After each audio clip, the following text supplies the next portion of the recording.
Assalamualaikum warahmatullahi wabarakatuh. Saudara Ustadz Farhan, Anda berbicara tentang agama, tetapi Anda sering bohong. Kalau Anda salah, saya maafkan. Tapi kalau bohong, Anda tidak bisa mewakili agama Islam ini. Anda berbicara masalah niat. Anda berbicara masalah sampainya dan tidak sampainya bacaan kepada ahli kubur. Anda berbicara tentang masalah zikir dikeraskan, dinisbatkan kepada Imam Syafi'i. Anda bohong. Maka ingat, katanya ulama, wa idza takallama al-mar'u fi ghairi fannihi ata bihadhil ajaib. Kalau ada seseorang berbicara bukan bidangnya, Anda nggak mengerti soal Syafi'i dan Syafi'iyah, maka yang terjadi adalah ungkapan Anda itu aneh, bahkan penuh dengan kebohongan. Mengapa saya katakan Anda bohong? Kalau Anda salah, saya maafkan. Tapi kalau Anda bohong, tidak bisa. Ini soal ilmu. Saudara perhatikan, Indonesia rata-rata apa? Syafi'iyah, bukan Syafi'i. Ini, perhatikan. Ya, Syafi'iyah. Melafadzkan niat ketika sholat. Itu pendapat sebagian ulama Syafi'iyah, enggak semua, bukan pendapat Imam Syafi'i. Imam Nawawi saja menyalahkan pendapat ulama Syafi'iyah yang melafadzkan niat ketika sholat. Ya, rata-rata adalah Syafi'iyah. Menurut Ustadz Farhan, melafadzkan niat, misalnya nawaitu, usolli dan lain-lain, adalah bukan pendapat Imam Syafi'i, melainkan pendapat sebagian ulama Syafi'iyah. Betulkah? Anda bohong. Mari kita perhatikan secara seksama. Di dalam kitab Ibnul Muqri Al-Mu'jam halaman 317 disebutkan, akhbarana Ibnu Huzaimah haddatsana Ar-Rabi' qala kana Asy-Syafi'i idza arada ay yadkhula fi shalat.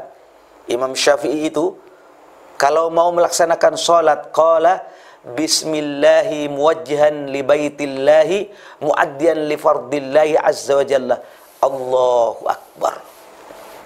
Artinya apa? Imam Syafi'i melafadzkan niat. Jadi saudara Farhan ini bohong.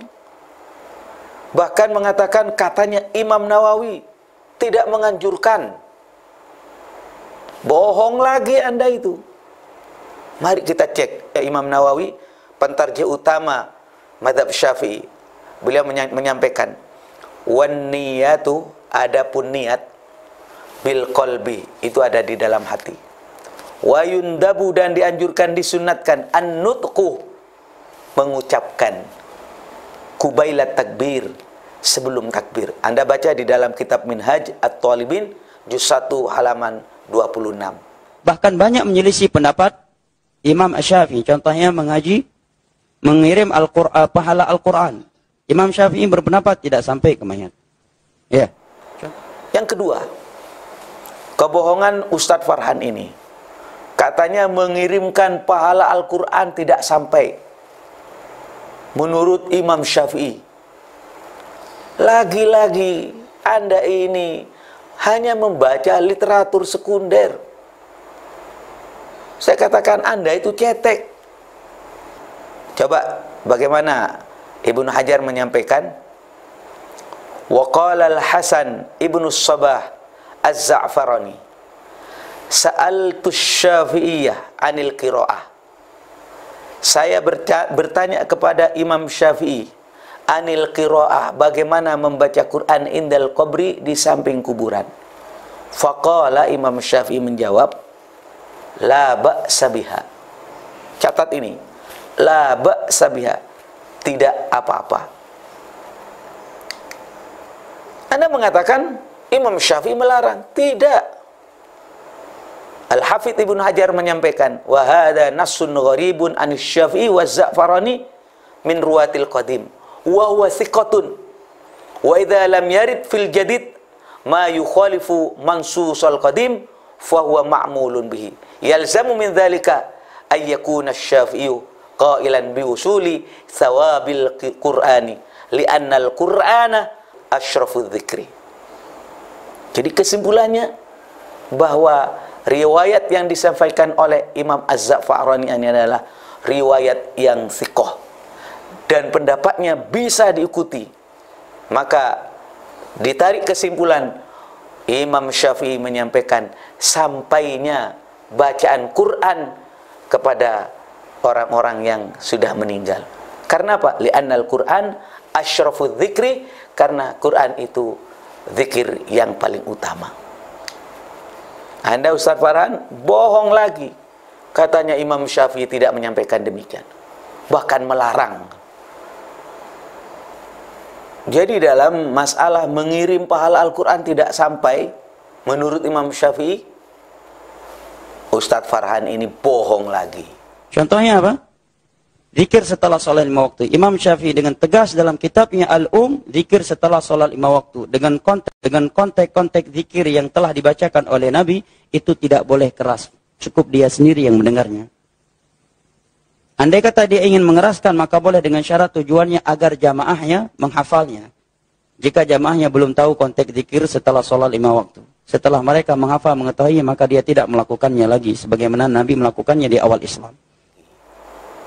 Yang nomor 3, saudara-saudara sekalian, bagaimana Ustadz ini menyampaikan bahwa zikir setelah sholat itu tidak dianjurkan, dan itu bukan pendapat Imam Syafi'i. Anda bohong lagi. Coba kita baca bersama-sama kitab Al-Um halaman 150. Ternyata di sana disebutkan wa hadza minal mubah lil imam wa ghairil ma'mum qala Syafi'i. Imam Syafi'i menyampaikan ini adalah sesuatu yang boleh bagi imam atau selain makmum. Beliau menyampaikan wa qala wa ayyu imamin dzakarallah. Kalau ada imam berzikir kepada Allah dengan apa yang sudah saya jelaskan, jahran au sirron, dikeraskan maupun dilirihkan, au bigorihi fahsanun, maka baik. Imam Syafi'i tidak melarang. Beliau mengatakan fahasanun. Sedangkan Ustadz Farhan ini ngomong dilarang katanya. Imam Syafi'i melarang. Nggak ada kalimat melarang. Beliau menyampaikan fahasanun. Mau dikeraskan, mau dilirikkan, sama-sama baik. Apalagi saudara-saudara sekalian, kalau kita ingin membaca lebih jelas lagi, zikir setelah sholat itu, misalnya di dalam kitab Syarh Al-Mishkatul Al-Masabih, juz 3 halaman 315, disebutkan, hadza dalilun lima qalahu ba'du salaf, innahu yustahabbu raf'us sauti bit takbir wa dzikri aqibal maktubah. Ini adalah dalil yang disampaikan oleh para ulama salaf. Sesungguhnya disunnatkan mengeraskan suara dengan bacaan takbir, dengan bacaan zikir setelah melaksanakan sholat. Maka saudara-saudara sekalian, sekali lagi, kalau sudah bohong 3 kali dan itu serius, Anda mengutip dan mewakili Imam Syafi'i katanya, kebohongan Anda itu berbahaya atas nama agama ini. Saya tidak akan menanggapi yang lain karena Anda telah berbohong dengan nyata. Tolong belajar lagi dengan seksama. Assalamualaikum warahmatullahi wabarakatuh.